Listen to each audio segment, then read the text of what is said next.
अर्थसंकल्पीय अधिवेशनात सरकारची कोंडी करण्यासाठी विरोधकांकडे अनेक महत्त्वाचे मुद्दे आहेत। असं असताना अधिवेशनाच्या पहिल्याच दिवशी मात्र विरोधकांनी एकमेकांचे वाबाडे काढले आहेत। एकनाथराव खडसे सकाळी चर्चा करतात आणि संध्याकाळी सेटलमेंट करतात असा आरोप मनसेचे अध्यक्ष राज ठाकरे यांनी केला होता। त्यालाच खडसेंनी जोरदार प्रत्युत्तर दिलं आहे। राज ठाकरे यांनी काँग्रेस राष्ट्रवादी काँग्रेसची सुपारी घेतली आहे असा आरोप खडसे यांनी केल्यामुळे विरोधकच आता एकमेकांशी भांडू लागले आहेत। कॅमेरामन अनिल सुंदाडेसह प्रफुल्ल साळुंखे, साम टीव्ही, मुंबई।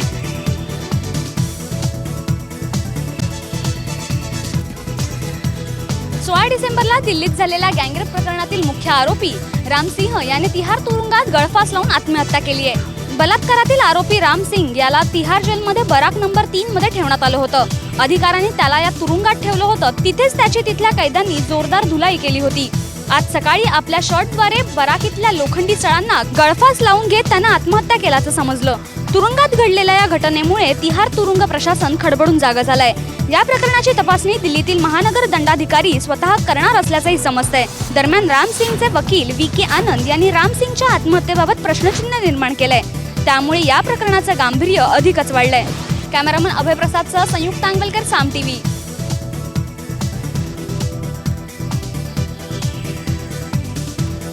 दिल्ली गँगरेप प्रकरणातला मुख्य आरोपी राम सिंगनं आत्महत्या केल्याचं त्याच्या कुटुंबियांनी फेटाळलंय। राम सिंहवर तुरुंगात अत्याचार होत होता असा आरोप करून त्यांनी या प्रकरणाची CBI मार्फत चौकशी करण्याची मागणी केली आहे। राम सिंहला तुरुंगात मारहाण व्हायची, एवढंच नव्हे तर त्याच्यासोबत अनैसर्गिक अत्याचारही करण्यात येत होते।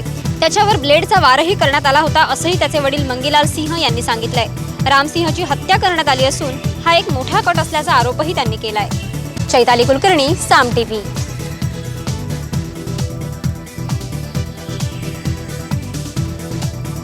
दिल्ली गँगरेप प्रकरणातील आरोपी राम सिंह याच्या आत्महत्येनं अनेक प्रश्न निर्माण केले। ही आत्महत्या आहे की खून याबद्दल तर्कवितर्क लढवले जात आहेत। सर्वसामान्यांबरोबर राजकीय क्षेत्रातही या आत्महत्येचे पडसाद उमटलेत। दिल्लीच्या मुख्यमंत्री शीला दीक्षित यांनीही ही बाब गांभीर्यानं घेत चौकशीनंतर योग्य कारवाईचं आश्वासन दिलंय, तर केंद्रीय गृहमंत्री सुशीलकुमार शिंदे यांनीही सुरक्षेतील त्रुटी असल्याचं मान्य केलंय। तसंच या घटनेची दखल घेऊन कारवाई केली जाणार असल्याचंही ते म्हणाले। सचिन तडाखे, साम टीव्ही, मुंबई।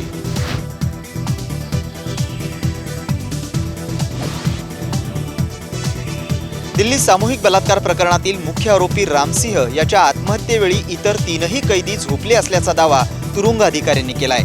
तिहार तुरुंगात राम सिंग याच्या खोलीत त्याच्यासोबत आणखी 3 कैदी होते।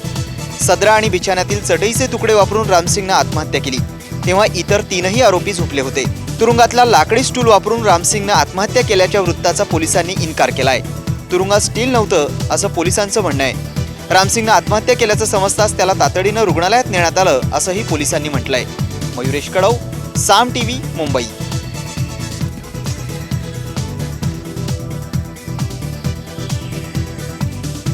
दिल्ली बलात्कार प्रकरणातील मुख्य आरोपी राम सिंह याने आत्महत्या केल्यानंतर तुरुंगात आरोपींनी केलेल्या आत्महत्येची टक्केवारी समोर आली आहे। नॅशनल क्राईम रेकॉर्डच्या आकडेवारीनुसार वर्षभरात 40 आरोपी आत्महत्या करत असल्याची माहिती पुढे आली आहे। गेल्या वर्षी देशभरातील विविध कारागृहांमध्ये 68 आरोपींनी आत्महत्या केली होती। देशातील कारागृहांमधील आरोपींची संख्या क्षमतेपेक्षा कितीतरी जास्त आहे। यामुळे कारागृह अधिकाऱ्यांना सर्व आरोपींवर लक्ष ठेवणे अवघड जातं। आत्महत्या करण्यामध्ये 25 ते 35 वयोगटातील आरोपींचा मोठ्या प्रमाणात समावेश आहे। आशा पाटील, साम टीव्ही, मुंबई।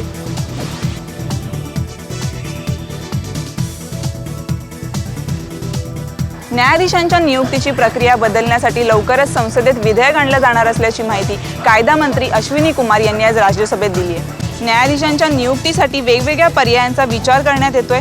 न्यायप्रणालीच्या एकात्मतेला बाधा न पोचता ही प्रक्रिया राबविली जाणार आहे। त्यामुळे संसदेच्या दोन्ही सभागृहांसमोर पर्यायी प्रक्रियेचा प्रस्ताव मांडण्याची ही योग्य वेळ असल्याचंही ते म्हणाले। न्यायाधीशांच्या नियुक्तीची सध्याची पद्धत समाधानकारक नसल्याचे सांगून न्यायप्रणालीच्या स्वातंत्र्याबाबत सरकार जागरूक आहे असंही अश्विनी कुमार म्हणाले। कॅमेरामन अभय प्रसादसह स्वाती चिटणे, साम टीव्ही, मुंबई।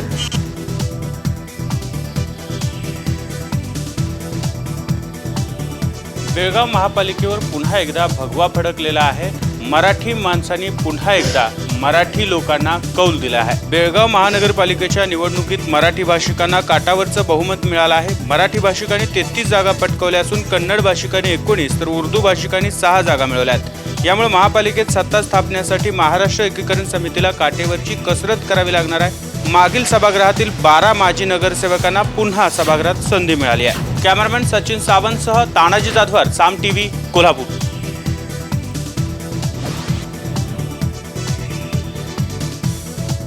दुष्काळग्रस्त भागात लोकांना सहाय्य करण्यासाठी राष्ट्रवादी काँग्रेसच्या वतीने राष्ट्रवादी दुष्काळग्रस्त सहायता अभियान सुरू करण्यात आले आहे। या अभियानात राष्ट्रवादी पक्षातील युवा कार्यकर्ते सर्व दुष्काळग्रस्त गावांची पाहणी करून त्या गावातील समस्या शासन दरबारी कळवून त्यानुसार लोकांना मदत देण्याचा प्रयत्न करणार असल्याचं राष्ट्रवादी युवक काँग्रेसचे अध्यक्ष उमेश पाटील यांनी सांगितलं आहे। कॅमेरामन अभय प्रसादसह शलाका पाटसकर, साम टीव्ही, मुंबई।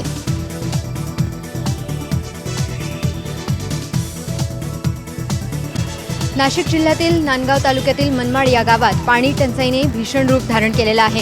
या प्रश्नावर तोडगा काढण्यासाठी 10 मार्च रोजी सोडलं जाणारं आवर्तन 5 मार्च रोजीच पालखेड धरणातून सोडण्यात आलं होतं।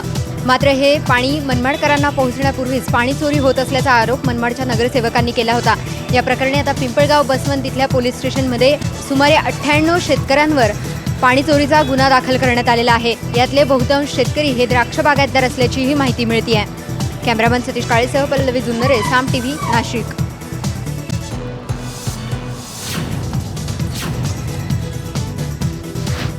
जयपूर आणि चंदीगडमधल्या वकिलांवर झालेल्या अत्याचाराच्या निषेधार्थ राज्यातील सर्व वकिलांनी आज कामकाजावर बहिष्कार घालण्याचा निर्णय घेतला। बार काउन्सिल ऑफ इंडियाने आज कामकाजावर बहिष्कार घालण्याचा ठराव संमत केलाय।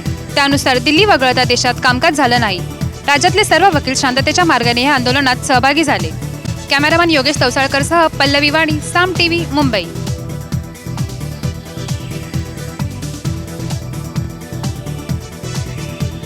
थकीत कर्ज वसुलीसाठी बँकांनी आता कठोर पावलं उचलण्याचं ठरवलंय। यानुसार हेतू परस्पर कर्ज थकवणाऱ्यांचे फोटो वृत्तपत्रात प्रसिद्ध केले जातील। त्याचबरोबरीनं थकबाकीदाराचं नाव, पत्ता आणि इतर माहिती देखील दिली जाईल। SBIनं पुढाकार घेत काही थकबाकीदारांच्या भागातील बँकांमध्ये त्यांचे फोटो आणि अन्य माहिती देखील प्रसिद्ध करण्याचा निर्णय घेतलाय। 15 दिवसात थकीत कर्ज भरलं नाही तर गॅरेंटरचे देखील फोटो असेच झळकतील असं बँकेनं स्पष्ट केलंय। शची मराठे, साम टीव्ही, मुंबई।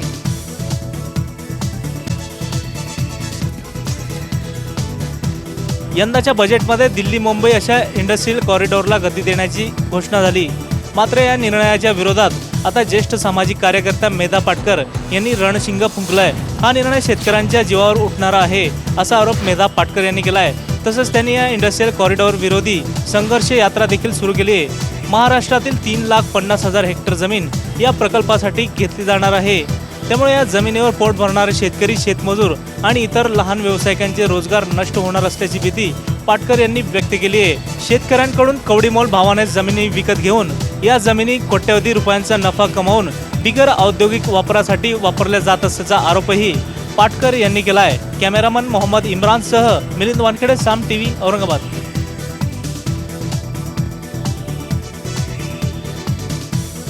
बेस्ट बसचा पुढचा दरवाजा फक्त महिलांसाठी उघडण्याचा विचार बेस्ट प्रशासन करत आहे। मुंबईत बेस्ट बसमधून रोज 40 लाख लोक प्रवास करतात। त्यात सुमारे 10 लाख महिला प्रवाशांचा समावेश आहे। मात्र बसमध्ये चढता उतरताना गर्दीच्या वेळी महिलांना प्रचंड त्रास सहन करावा लागतोय। त्यातच बेस्टच्या नव्या कर्मचाऱ्यांकडूनही वाईट वागणूक मिळतेय। याबद्दलच्या अनेक तक्रारी बेस्ट प्रशासनाकडे आल्या सुद्धा आहेत। या तक्रारींची गंभीर दखल घेऊन बेस्ट प्रशासन महिलांना पुढील दरवाजाने चढण्याची परवानगी देण्याचा गांभीर्याने विचार करत आहे। त्याचप्रमाणे महिलांसाठी सुरू असलेल्या लेडीज स्पेशल बसच्या संख्येत वाढ करण्यावरही बेस्ट समिती विचार करत आहे। कॅमेरामन राजेंद्र गमरेसह गंधाली भोकरे, नोकुडकर, साम टीव्ही, मुंबई।